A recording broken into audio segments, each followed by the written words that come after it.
Sahabat Shalom, Bapak Ibu Saudara sekalian, Bapak Yahweh, saya percaya pasti memberkati saudara-saudara sekalian. Haleluya. Malam hari ini, Bapak Ibu Saudara sekalian, seperti kita ketahui, kita bersama-sama merayakan Hanukah atau memperingati Hanukah. Dan malam hari ini di dalam perayaan Hanukah, kita akan bersama-sama mendengarkan firman Tuhan dari kitab Yohanan, atau kitab Yohanes pasal ke-10 ayat yang ke-22 sampai dengan yang ke-23. Saya akan membacakan dua ayat yang singkat ini saudara, untuk saudara-saudara sekalian. Silakan saudara simak baik-baik dua ayat ini sebagai dasar firman Tuhan pada malam hari ini. Yohanan atau Yohanes 10 ayat yang ke-22 sampai dengan yang ke-23, di situ dikatakan, dan tibalah perayaan pentahbisan di Yerusalem. Dan saat itu adalah musim dingin. Dan Yesua berjalan di bait suci di serambi Shelomo. Amin. Nah Bapak Ibu Saudara sekalian, hari Sabat kemarin atau di dalam beberapa kesempatan, saya sempat menyinggung satu hal bahwa seringkali oleh orang yang tidak tahu, Hanukah itu dianggap sebagai hari Natalnya orang-orang Yahudi. Padahal sebetulnya Hanukah dan Natal 25 Desember itu ada kaitannya atau tidak saudara? Tidak ada kaitannya sama sekali. Dan melalui dua ayat yang kita baca tadi saudara, secara khusus ayat yang ke-22 di kalimat dan tibalah perayaan pentahbisan di Yerusalem. Sebetulnya yang dimaksud perayaan pentahbisan di Yerusalem itu Hanukah. Kenapa kok yang dimaksud perayaan pentahbisan di Yerusalem itu Hanukah? Itu kenapa? Karena Hanukah itu hari raya untuk mentahbiskan atau menyucikan bait suci. Ya, jadi sekali lagi Hanukah itu memang dikenal juga dengan hari raya untuk memperingati peristiwa mujizat minyak. Tetapi Hanukah itu juga satu hari raya untuk mentahbiskan. Mentahbiskan itu artinya menyucikan. Hanukah itu hari raya untuk mentahbiskan atau menyucikan bait suci. Karena pada tanggal 25 Kislew dulu, bait suci itu pernah dinajiskan oleh orang-orang Yunani dan orang-orang Syria. Saudara masih ingat bagaimana cara mereka menajiskan? Ada yang masih ingat? Ada yang ingat? Pada waktu itu orang-orang Yunani itu bawa patungnya Dewa Zeus, dibawa masuk ke dalam bait suci. Setelah patung Dewa Zeus ada di dalam bait suci, orang-orang Yunani itu bikin altar pemujaan untuk Dewa Zeus. Dan setelah altar pemujaan itu jadi, orang-orang Yunani mereka nyembelih babi, lalu babi itu dibakar dan babi itu diletakkan di meja persembahan yang biasanya dipakai untuk mempersembahkan sesuatu kepada Bapak Yahweh. Tetapi pada waktu itu meja persembahannya itu diisi babi yang disembelih dan dibakar, lalu babi yang disembelih dan dibakar itu dipersembahkan kepada Dewa Zeus, saudara-saudara sekalian. Jadi dari sini saya jadi teringat dulu ini sama satu hal.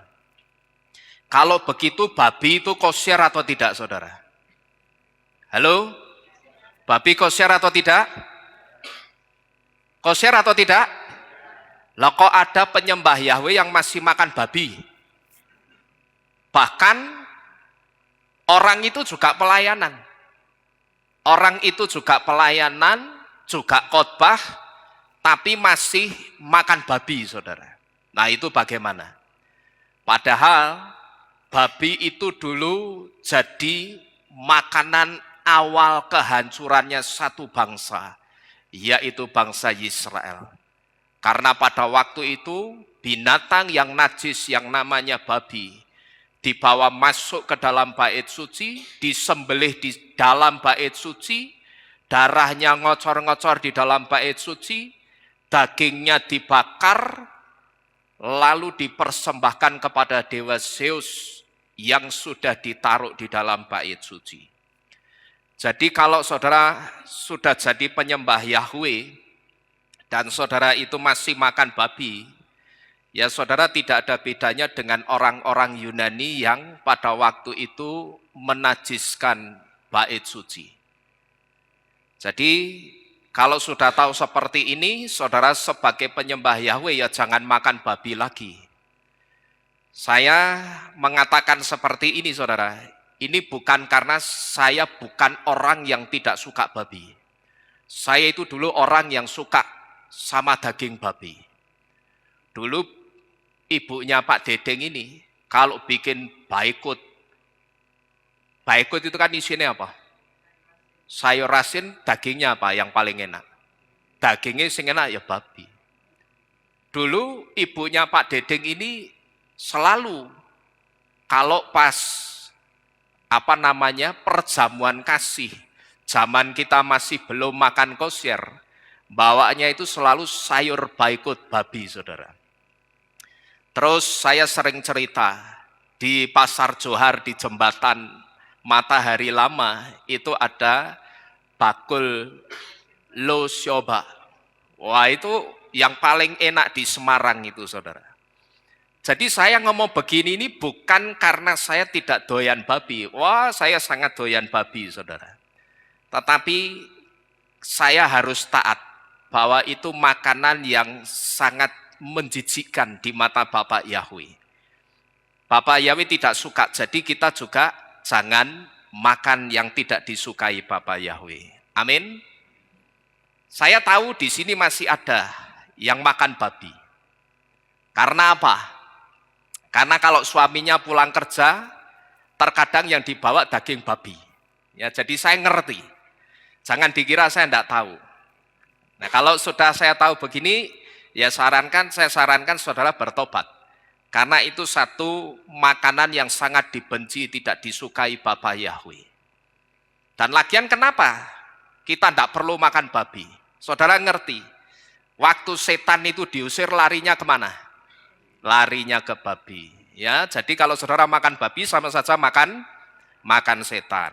Ya, jadi itulah cara-cara orang Yunani dulu menajiskan bait suci. Mereka bawa patung dewa Zeus, didudukkan di dalam bait suci, lalu dibikinkan altar pemujaan yang biasanya bait suci itu untuk memuja Bapa Yahweh, tetapi jadi untuk memuja dewa Zeus. Lalu dewa Zeusnya dikasih makan. Makan apa? Sekali lagi, kasih makan babi. Ya, dewa Zeusnya sukanya sama babi, saudara. Jadi saudara-saudara sekalian, kitab Yohanan atau kitab Yohanes 10 ayat 22 ini sekaligus menjadi bukti juga bahwa Hanukah itu ada di dalam kitab suci. Dan orang-orang Yahudi itu juga merayakan Hanukah selain merayakan 7 hari raya. Orang-orang Yahudi itu juga merayakan Hanukah selain merayakan 7 hari raya. Buktinya tadi di dalam kitab Yohanan 10 ayat 22, di situ disebutkan apa? Dan tibalah perayaan pentahbisan di Yerusalem. Yesua berjalan di serambi Shelomo, gitu loh. Jadi yang dimaksud perayaan pentahbisan itu sebetulnya Hanukah, saudara-saudara sekalian. Jadi kalau sekarang ini ada orang yang mengatakan Hanukah tidak ada di dalam kitab suci, saya bisa pastikan orang itu berarti dia tidak paham kitab suci, dia tidak ngerti firman. Nah karena dia tidak ngerti firman, maka dia mengatakan Hanukah tidak ada di dalam kitab suci. Padahal kitab Yohanes 10 ayat 22 itu sebetulnya sedang berbicara tentang Hanukah. Perayaan pentahbisan di Yerusalem itu bicara tentang Hanukah, dan memang itu Hanukah saudara, perayaan Hanukah saudara-saudara sekalian. Malam hari ini saudara, ada beberapa hal tentang Hanukkah yang memang beberapa hal ini saya yakin sudah ada di antara kita yang tahu. Tetapi saya rasa yang pertama ada di antara kita yang baru di tempat ini, dan yang kedua tidak ada salahnya untuk kita pelajari dan kita renungkan lagi bersama-sama pada malam hari ini saudara. Yang pertama tentang Hanukkah, yaitu tentang menorah Hanukkah yang disebut dengan Hanukiah. Hanukiah itu menorah dengan 8 cabang, 4 di kanan dan 4 di kiri, yang fungsinya untuk meletakkan tempat minyak atau meletakkan cawan minyak dengan sumbunya, yang diletakkan dan dinyalakan dari kanan ke kiri. Posisi kanan ke kiri itu kalau kita menghadap menorah, saudara. Sedangkan yang ada di tengah ini disebut dengan syamas. Syamas artinya itu servant. Servant itu artinya pelayan. Nah, syamas inilah yang dipakai untuk menyalakan ke-8 minyak atau ke-8 pelita lainnya.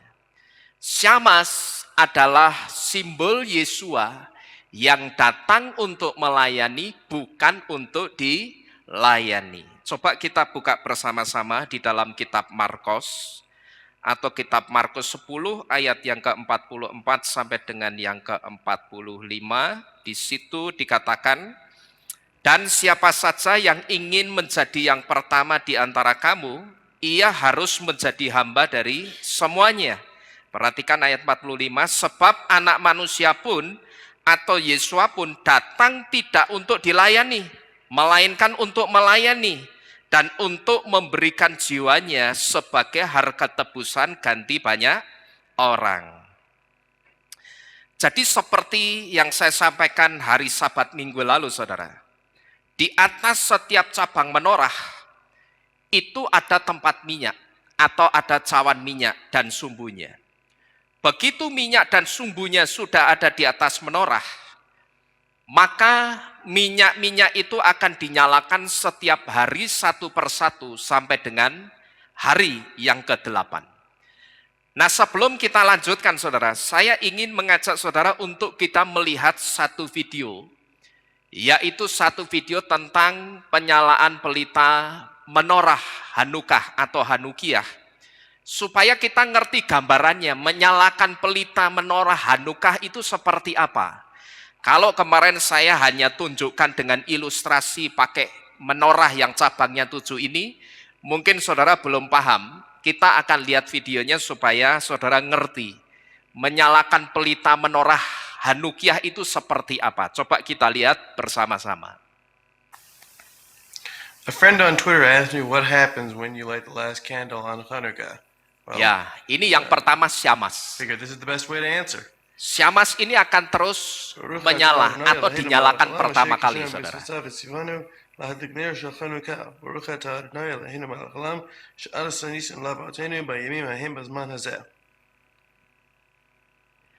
Lalu dari syamas itu akan menyalakan pelita yang pertama di hari pertama.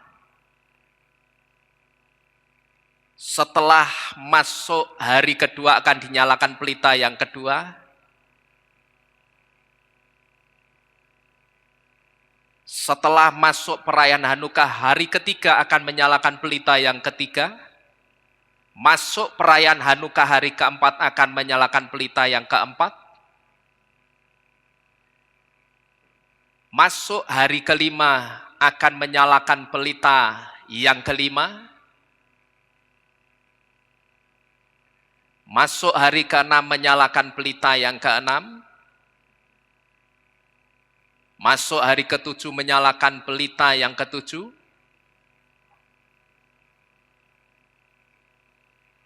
Dan hari ke-8 akan menyalakan pelita yang ke-8 dari menorah Hanukkah. As you can see, aside from all candles being lit, nothing much else happens.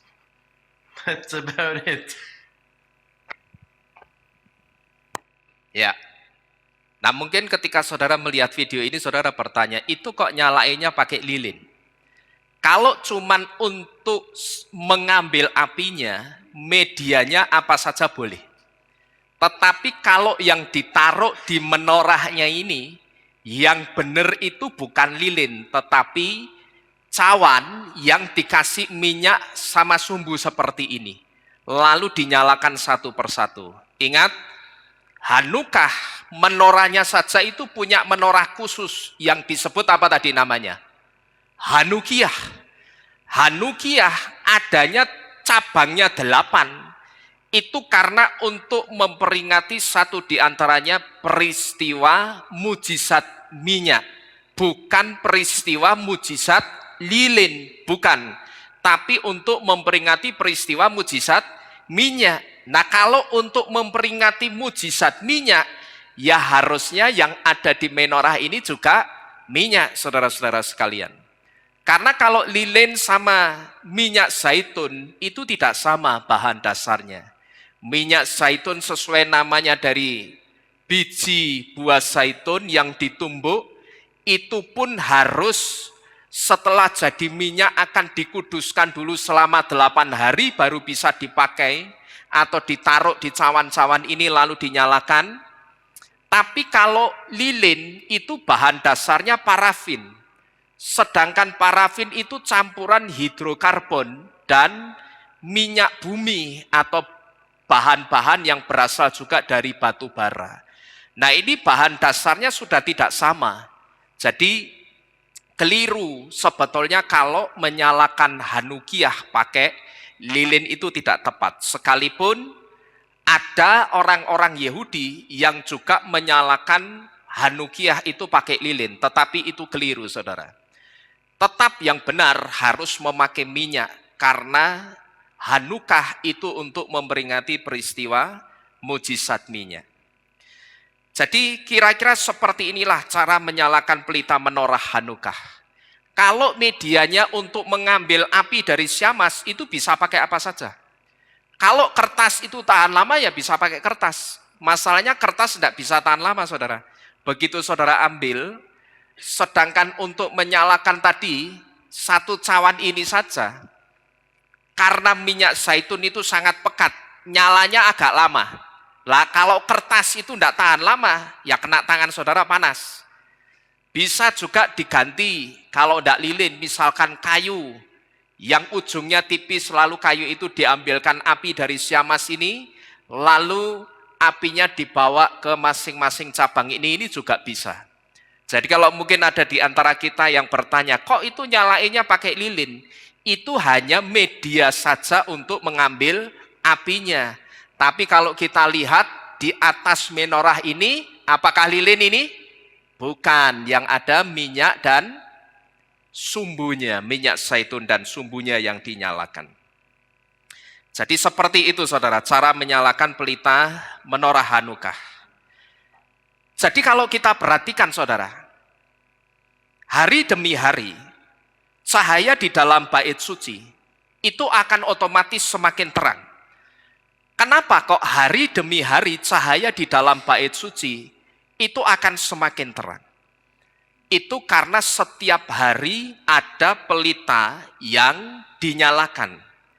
Sebelum pelita dinyalakan, maka bait suci itu akan kelihatan gelap.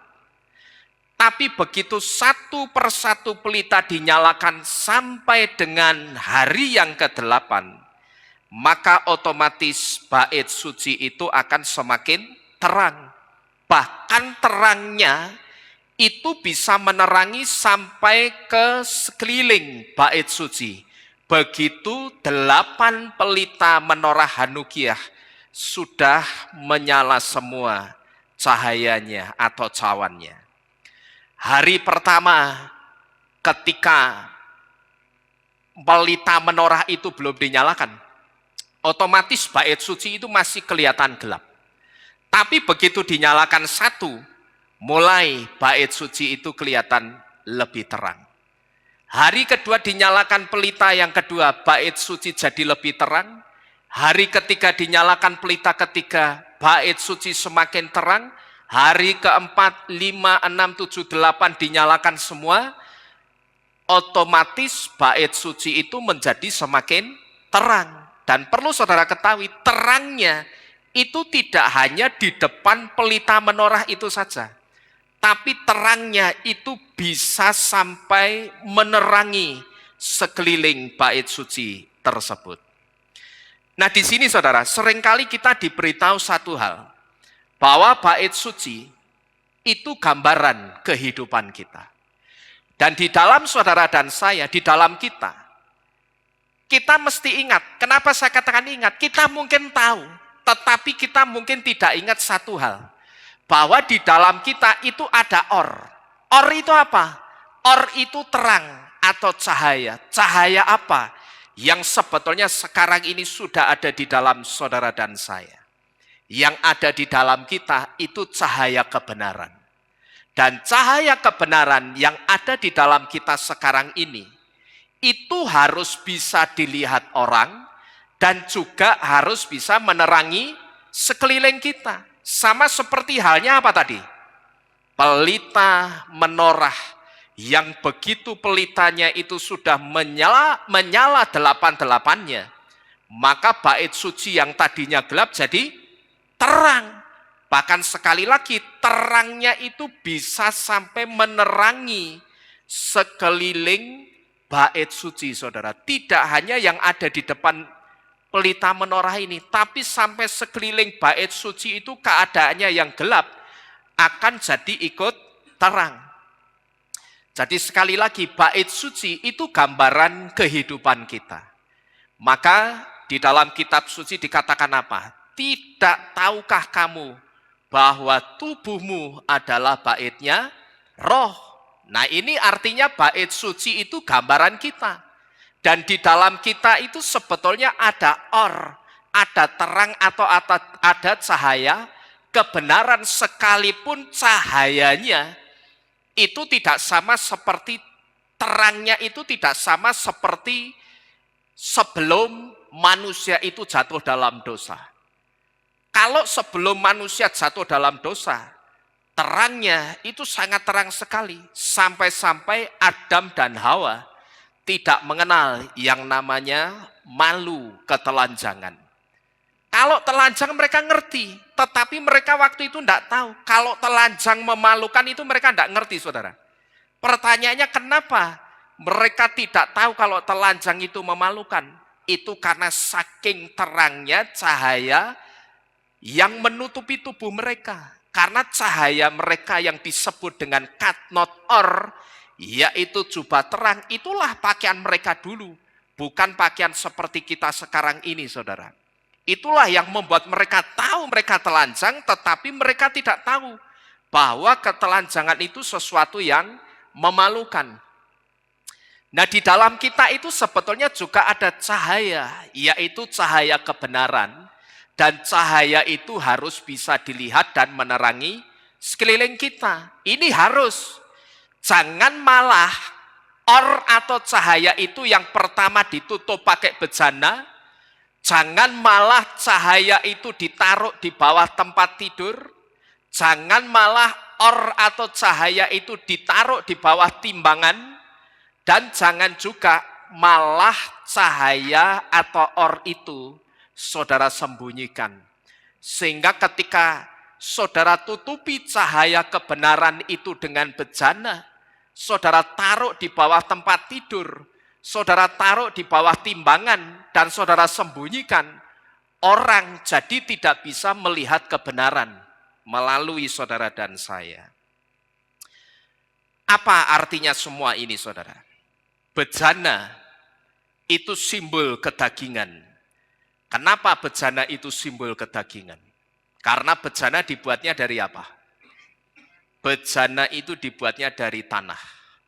Dan tanah itu bahan yang sama yang dipakai Bapak Yahweh untuk bikin daging, untuk menutupi tulang belulang kita. Sedangkan pelita yang ditaruh di bawah tempat tidur, itu sedang berbicara soal iman yang sedang istirahat. atau iman atau rohani atau kerohanian yang sedang diistirahatkan. Entah istirahatnya itu karena capek, entah istirahatnya itu karena kelelahan, karena masalah, saya tidak tahu. Tetapi yang pasti, mendekati waktu kedatangan Yesua ini, justru ada satu fenomena yang aneh. Bukannya banyak orang yang semakin setia kepada Bapa Yahweh, tapi justru semakin banyak orang yang istirahat. Imannya itu parkir, saudara-saudara sekalian. Tidak bergerak sama sekali. Lalu pelita yang ditaruh di bawah timbangan, itu gambaran orang-orang yang suka menimbang-nimbang firman. Kalau dia rasa firman yang dia dengar itu enak di telinganya, mengenakkan telinganya, yang waktu didengar, wah ini enak ini, cocok aku ini masalah berkat terus ini aku cocok ini. Tapi begitu firmannya itu negur-negur, firmannya nempelak, akan dianggap apa? Wah ini firman ini aku nek ning gereja dibully terus iki. Aku nek ning gereja iki wah diajar disindir terus ini sama firman. Saudara lihat saja orang yang model begini, besok lagi tidak akan datang ke kehilat atau gereja manapun. Kalau bagi orang itu firmannya dia dengar, dia rasa di telinganya tidak enak. Nah ini yang disebut dengan orang yang suka nimbang-nimbang firman. Orang yang meletakkan kebenaran yang dia miliki, sebetulnya dia ngerti. Tapi kebenaran itu dia taruh di bawah timbangan, ditimbang-timbang. Cocok enggak ya buat aku ini ya? Wah ini keras, enggak cocok. Besok dia akan tinggalkan. Tapi kalau firmannya bicara tentang berkat terus dia cocok, dia akan lanjut di kehilat atau di gereja itu, saudara. Sedangkan pelita yang disembunyikan, itu artinya keselamatan yang disembunyikan atau dirahasiakan dari orang lain. Nah orang yang seperti ini seringkali saya sebut apa? Saudara masih ingat? Orang yang suka menyembunyikan keselamatan dari orang lain, aliasnya itu apa? Alias orang yang pelit sama keselamatan. Padahal Yesus mengatakan apa? Pergilah jadikanlah semua bangsa muridku. Yang dimaksud pergi jadikanlah semua bangsa muridku itu pergi bagikanlah keselamatan. Nah kalau bagikanlah keselamatan, berarti kita boleh pelit enggak sama keselamatan, saudara? Enggak boleh pelit. Dengan siapapun ya harus kita beritakan keselamatan itu, bahwa keselamatan itu hanya di dalam Yahweh, di dalam Yesua, tidak ada yang lain. Dan ini sudah dibuktikan melalui kitab suci sendiri, bahwa nama di kolong langit ini satu-satunya yang menyelamatkan hanya nama Yesua. Amin. Jadi intinya saudara, Yesua itu ingin kebenaran yang sudah kita miliki. Kebenaran itu bisa dilihat oleh orang lain. Dan bisa membuat orang lain menemukan kebenaran melalui saudara dan saya. Jadi kira-kira seperti ini, begitu orang melihat kita, yang Yesus penginkan itu begini loh. Begitu orang melihat kita, orang itu seperti ditunjukkan kebenaran. Ya, begitu orang melihat kita, orang itu seperti ditunjukkan atau melihat kebenaran dan melihat keselamatan. Jangan malah kita jadi seperti apa? Orang yang kalau datang ke satu kumpulan, wah lah kira penyakitnya teko meneh kayak. Ya. Jangan justru kita jadi orang yang disirik orang. Yang datang kalau datang ke acara tertentu, wah kayak penyakitnya teko maneh. Kok dadak teko sing ngundang sapa sih? Jadi jangan sampai justru kita disirik orang seperti itu. Kalau saudara disirik orang karena saudara benar, karena kebenaran, tidak jadi masalah. Ya, karena itu sudah dinubuatkan. Dinubuatkan di mana? Markus 13 ayat 13. Kamu akan dibenci semua orang karena namaku, tetapi yang bertahan sampai kesudahannya dia akan diselamatkan. Kalau saudara disiriknya, tidak disukainya itu karena saudara benar, no problem. Tapi kalau saudara itu troublemaker di mana-mana, saudara tukang bikin masalah, sehingga ketika saudara datang ke satu perkumpulan, datang ke kehilat atau ke gereja dimanapun, terus orang bisi-bisi lah kayak penyakit toko maneh kayak. Nah di situ justru saudara itu membuat orang ketika melihat saudara yang bukan dilihat itu kebenaran. Tapi yang Yesua inginkan ketika orang melihat kita, orang itu seperti ditunjukkan kebenaran. Orang itu seperti ditunjukkan keselamatan, sehingga saudara itu akan selalu dicari. Orang itu akan selalu ingin mendengar firman atau sharing dari mulut saudara. Saya ingat dulu, zaman-zamannya saya masih sering mengantarkan istri saya kerja, beli kain. Waktu itu sampai saking karena langganannya dengan satu toko kain di daerah, apa Bu Teddy namanya? Keranggan. Sampai salah satu ownernya itu ngomong begini, kalau pas saya ke sana, Nino, sini. Aku pengen belajar Yahweh lagi sama kamu. Ya, aku pengen dengar lagi soal Yahweh dari kamu. Nah harusnya saudara itu dicari orang seperti itu. Padahal pemiliknya ini seorang Katolik saudara. Itu pemiliknya toko kain jangkrik yang namanya Cik Nani itu kalau tidak salah ya. Itu seorang Katolik. Tetapi pada waktu itu saya ingat, sini, aku pengen ngerti soal Yahweh lagi dari kamu. Jadi istri saya beredar cari kain, naik turun gitu. Saya sudah jagrok ngomong-ngomong sama Cik Nani ini saudara. Ngomong-ngomong tentang Bapak Yahweh, tentang Yesua. Dan dia mendengarkan dan memberikan atensi yang baik.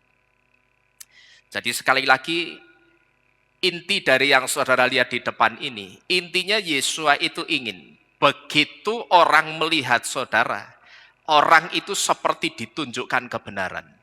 Orang itu seperti ditunjukkan keselamatan gitu loh ya. Bukan justru orang melihat saudara, justru orang itu menyingkir, bukan seperti itu. Nah kemudian berikutnya masih tentang menorah Hanukkah. Sebelum pelita dinyalakan saudara, orang-orang Yahudi seperti yang saudara dengar tadi ketika ada satu orang Yahudi menyalakan pelita menorah Hanukkah, mereka akan berdoa 3 kali. Terlebih dahulu, mereka akan berdoa, yaitu doa berkat untuk khusus menyalakan pelita menorah Hanukkah. Yang pertama, dalam doa mereka akan mengatakan begini, Baruch hata Yahweh Elohenu, melech haolam, aser kitsyanu, bemitzvotav, wasifanu lehadlik ner sial Hanukkah. Yang artinya diberkatilah engkau ya Yahweh Elohim, penguasa alam semesta, yang menguduskan kami dengan perintah-perintahmu, dan yang memerintahkan kami untuk menyalakan pelita Hanukkah. Ini doa pertamanya sebelum mereka menyalakan pelita yang pertama. Lalu yang kedua, sebelum mereka menyalakan pelita yang pertama juga, orang-orang Yahudi itu akan mengucapkan doa yang bunyinya seperti ini.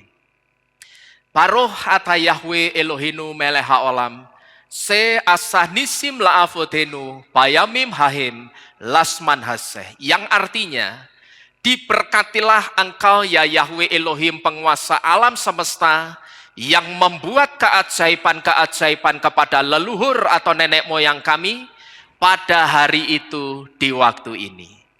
Yang dimaksud pada hari itu di waktu ini, itu ketika Bapak Yahweh menolong Yehuda Makabe dan menolong 12.000 pasukannya Yehuda Makabe ketika mereka perang dengan Antiochus IV Epifanes. Dan ketika Bapak Yahweh itu membuat keajaiban yang disebut dengan mujizat minyak. Ini doa yang kedua sebelum mereka menyalakan pelita menorah yang pertama. Dan pelita-pelita lainnya sampai dengan pelita yang ke-8. Lalu doa yang ketiga, bunyi doanya seperti ini saudara. Baruch hata Yahweh Elohenu melech haolam, sehehianu wahiamanu wahikianu lasman haseh. Yang artinya, diberkatilah engkau ya Yahweh, Elohim penguasa alam semesta, yang membuat kami tetap hidup, memberikan umur panjang kepada kami, dan membawa kami dalam perayaan ini. Nah, setelah mereka mengucapkan 3 doa ini, baru mereka menyalakan pelita menorah. Dimulai dengan 1 minyak di sebelah kanan untuk hari pertama, minyak atau cawan kedua untuk hari kedua, cawan ketiga hari ketiga, dan seterusnya sampai cawan ke-8 di hari yang ke-8. Nah, ini yang pertama tentang Hanukah dan tentang menorah Hanukiahnya. Lalu yang kedua, saudara, saya tidak akan bicara panjang lebar pada malam hari ini, tetapi hanya beberapa poin saja yang akan saya naikkan malam hari ini yang berkaitan dengan Hanukah. Yang kedua, ini kalau yang pertama orang-orang Yahudi akan menyalakan pelita menorah Hanukiah. Yang kedua, saudara, selain menyalakan menorah, orang-orang Yahudi juga punya kebiasaan lain ketika merayakan Hanukah. Biasanya mereka akan main dreidel, saudara. Dreidel itu mainan seperti gasing, seperti dadu, seperti gasing yang diputar, yang di keempat sisinya terdapat 4 huruf Ibrani, yaitu huruf Nun, huruf Gimel, huruf He, dan huruf Sin.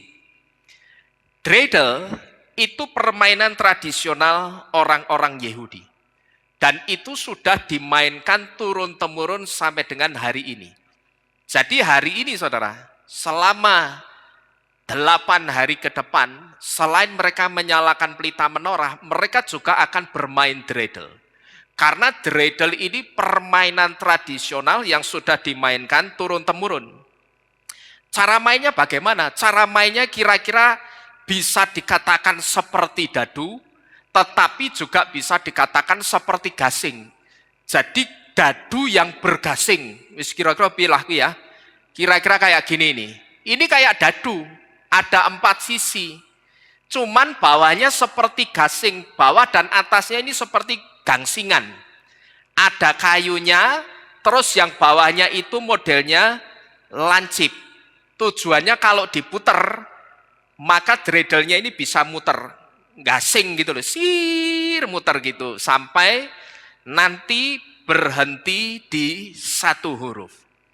Nah, biasanya, saudara, permainan dreidel ini, orang yang ikut main dreidel itu akan bawa coklat, bawa kacang, atau bawa koin, atau bawa apapun yang bisa dipakai sebagai hadiah atau dipakai sebagai taruhan dalam tanda kutip. Ya, taruhan dalam tanda kutip, saudara.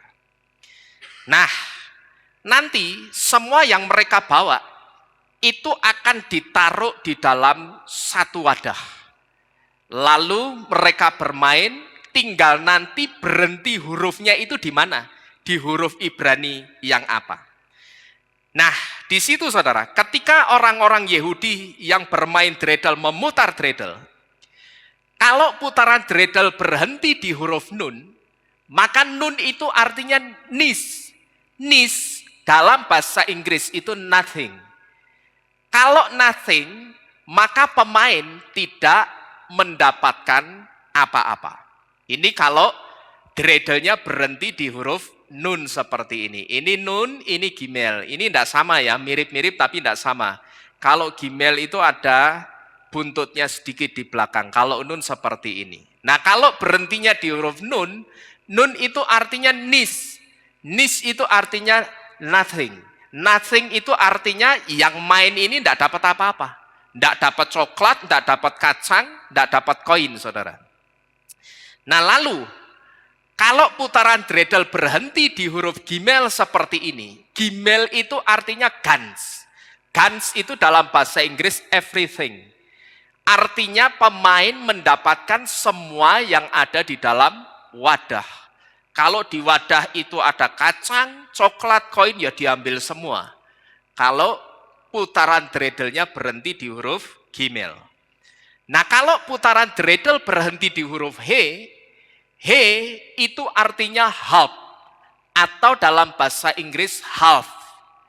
Nah, di sini saudara, pemain yang ketika memutar dia dapat huruf he, maka dia akan mendapatkan separuh dari isi wadah itu.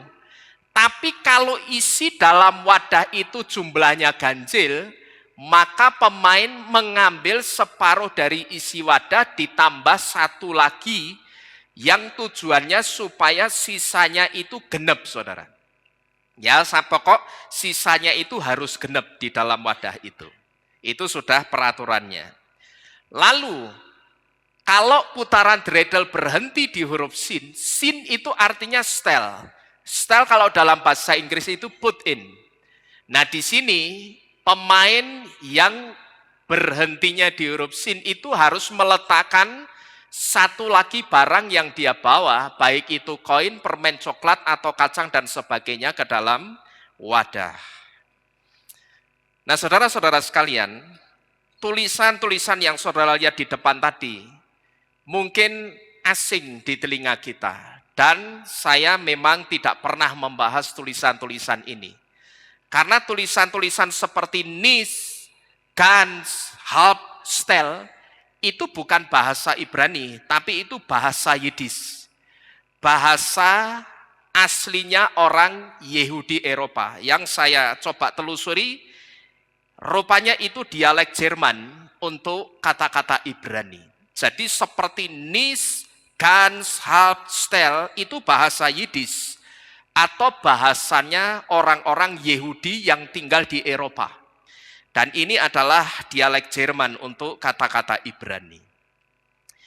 Dulu saudara, ketika orang-orang Yahudi ditindas oleh bangsa Yunani dan bangsa Syria, mereka itu selalu bermain dreidel setiap hari. Tetapi ketika mereka main dreidel setiap hari, tujuannya itu sebetulnya bukan semata-mata bermain dreidel untuk seru-seruan atau untuk ngisi waktu luang, tapi sebetulnya tujuan mereka bermain dreidel itu untuk mengelabui tentara-tentara Yunani yang lewat yang sedang patroli. Karena kalau mereka sampai ketahuan sedang membaca Torah, maka mereka akan ditangkap dan mereka akan dipenjara. Tapi kalau mereka sedang ketahuan main dreidel, malah dibiarkan. Jadi tujuannya waktu itu mereka main dreidel, itu untuk mengelabui tentara-tentara Yunani. Jadi begitu mereka setiap hari ini membaca Torah, di tengah-tengah penindasan orang-orang Yunani dan Syria, mereka itu akan bagi tugas. Ada orang-orang yang bertugas mengawasi tentara-tentara Yunani. Sehingga ketika mereka jadi pengawas, mereka tidak sempat untuk baca Torah. Lah nanti gantian, yang sudah membaca Torah jadi pengawas, yang tadinya pengawas ini akan membaca Torah. Giliran seperti itu terus. Lah, nanti ketika orang yang jadi pengawas ini ngawasi tentara Yunani, yang jadi pengawas ini sudah punya kode-kode sendiri sama yang sedang baca Torah. Jadi ditaruh agak jauh dari orang yang baca Torah supaya kedatangan tentara Yunani itu bisa dideteksi lebih dini. Nah, nanti yang ngawasi ini akan ngasih kode, entah kodenya itu seal atau ngelempar bola atau tepuk tangan berapa kali. Pokok itu kode yang sudah disepakati, yang artinya tentara Yunani sedang patroli. Nah, kalau sudah patroli begitu, maka Torahnya itu akan disembunyikan.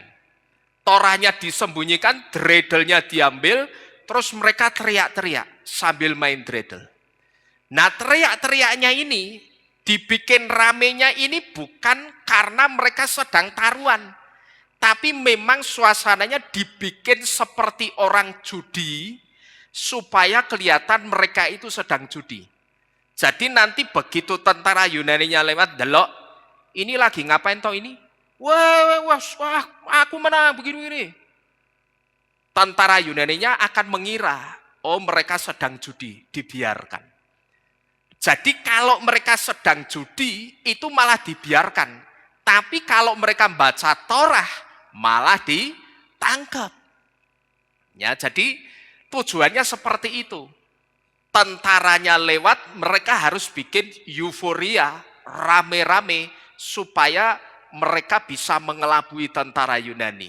Lah nanti begitu tentara Yunaninya sudah jalan lagi jauh, sudah tidak kelihatan mata, dreidel-nya dimasukkan, mereka ambil Torahnya lagi, di situ mereka membaca Torah lagi. Jadi dari sini kita bisa melihat, begitu mereka mencintai Torah dengan sangat luar biasa.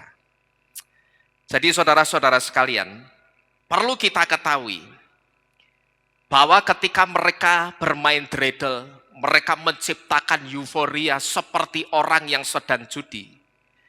Perlu saudara ketahui bahwa jangan saudara berpikir ketika mereka bermain dreidel, mereka bermain dengan sukacita seperti teriakan-teriakan mereka.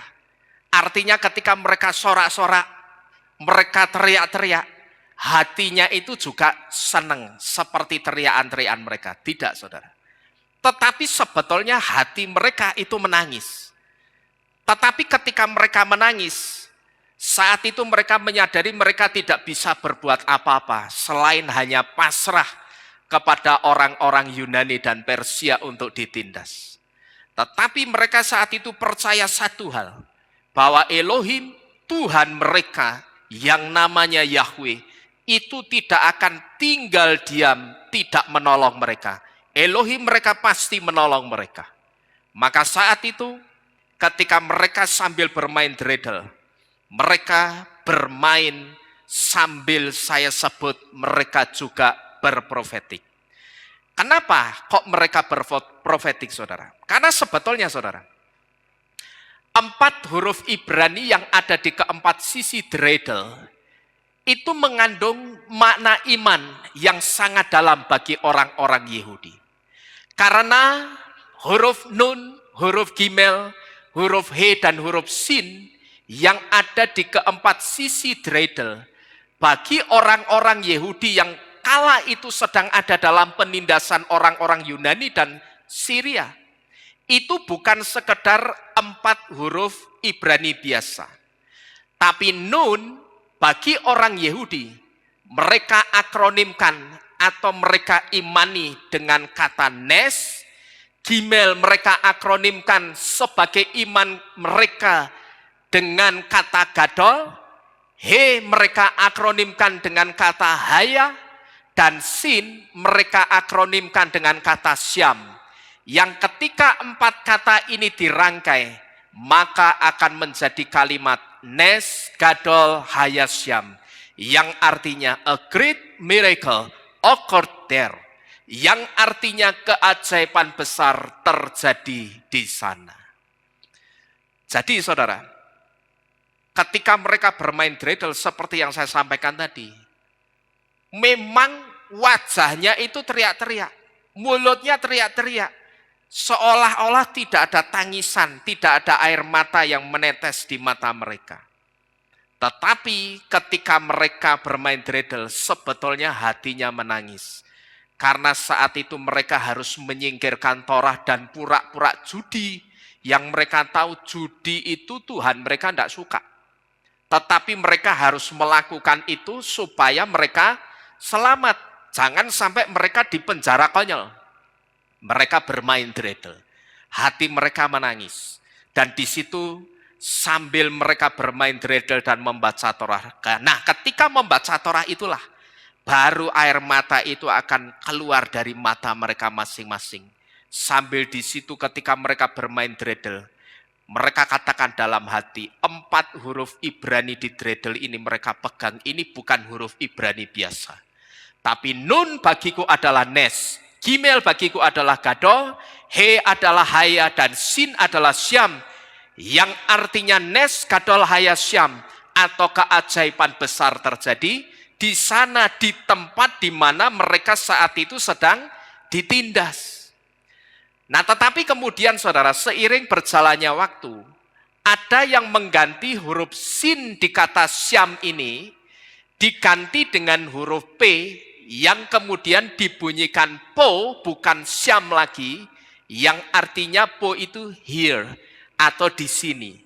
Maka sekarang bukan lagi berbunyi Nes Gadol Haya Syam, tapi bunyinya jadi Nes Gadol Haya Po. Keajaiban besar terjadi di sini. Kenapa kok diganti? Ya memang sebetulnya huruf belakangnya sin. Kan huruf belakangnya aslinya dreidel itu sin, bukan P yang terakhir. Maka mereka akronimkan sin itu dengan Syam. Cuman mereka merenung lagi. Kalau keajaiban besar terjadi di sana, berarti kan di sana. Bukan di sini, di tempat di mana aku ditindas. Maka oleh mereka diganti. Sinnya diganti dengan huruf P yang dibaca po, yang artinya di sini. Maka bunyinya bukan lagi Nes Gadol Haya Syam, tetapi jadi Nes Gadol Haya Po, yang artinya keajaiban besar terjadi di sini. Nah, saudara-saudara sekalian, hari ini kembali firman Tuhan mengingatkan kita bahwa mujizat Bapa Yahweh itu masih ada dan tetap akan ada sampai Yesua datang menjemput saudara dan saya. Saudara percaya? Mujizat Bapa Yahweh itu masih ada, saudara. Dari dulu, sekarang sampai Yesua datang menjemput kita. Mujizatnya Bapa Yahweh itu masih ada dan akan tetap ada untuk saudara dan saya.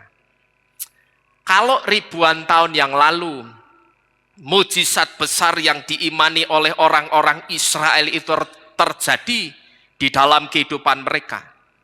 Saya pun juga yakin bahwa suatu hari kelak nanti, kita juga akan melihat mujizat yang sama besarnya untuk kehidupan kita dan juga untuk kehilat ini.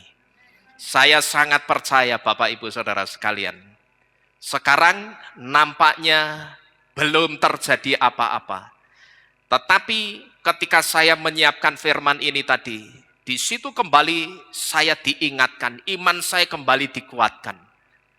Bahwa kalau dulu bagi orang-orang Yahudi mustahil untuk mereka lepas dari tangan penindasannya orang-orang Yunani dan Syria. Karena memang dua bangsa ini bangsa yang kuat. Mereka punya alutsista yang sangat canggih di zamannya. Mereka punya sistem strategi perang yang sangat bagus di zamannya. Maka saat itu bagi orang-orang Yahudi yang ada itu hanya bisa pasrah. Mereka hanya bisa menyerahkan hidupnya untuk ditindas orang-orang Yunani dan orang-orang Persia. Tetapi melalui satu permainan yang ketika mereka mainkan, di situ hati mereka sambil menangis, mereka sambil menitikkan air mata. Ketika mereka lempar dreidelnya, di situ mereka juga mengimani kata-kata melalui huruf-huruf Ibrani yang ada di keempat sisi dreidel. Kita bisa melihat apa yang mereka imani terjadi tidak saudara waktu itu? Terjadi. Mereka katakan apa? Nes Gadol Hayapu. Keajaiban besar terjadi di sini. Saat itu terjadi di dalam kehidupan mereka. Maka saya sangat percaya mujizat keajaibannya Bapa Yahweh, keajaibannya Yesua itu tidak berhenti begitu Yesua naik ke Syamayim, kembali kepada Bapa, maka selesai sudah mujizatnya. Saya percaya tidak berhenti sampai di situ. Tetapi Ruach HaKodes yang dikirim untuk saudara dan saya sebagai ganti Yesua, itulah yang akan melakukan mujizat-mujizat dan keajaiban besar untuk saudara dan untuk tempat ini. Amin. Haleluya. Bapak Yahweh memberkati saudara-saudara sekalian. Nes Gadol Hayapu. Keajaiban besar pasti terjadi di sini. Tetapi saya juga mengajak saudara, ucapkan juga Nes Gadol Hayasyam. Keajaiban besar terjadi di sana. Yang saya maksud di sana itu di mana? Di rumah kita. Jadi nanti begitu kita pulang, ketika kita dari tempat ini sudah ngomong Nes Gadol Hayasyam, keajaiban besar terjadi di sana di rumahku, saudara itu sudah forskot mujizat. Begitu saudara sampai rumah, di sini saudara ngomong, keajaiban besar terjadi di sana di rumahku, saudara masuk, saudara terima mujizat yang besar. Amin. Haleluya. Bapak Yahweh memberkati saudara-saudara sekalian. Kita tunduk di dalam doa, Bapak Ibu saudara sekalian. Kita akan akhiri firman pada malam hari ini. Haleluya.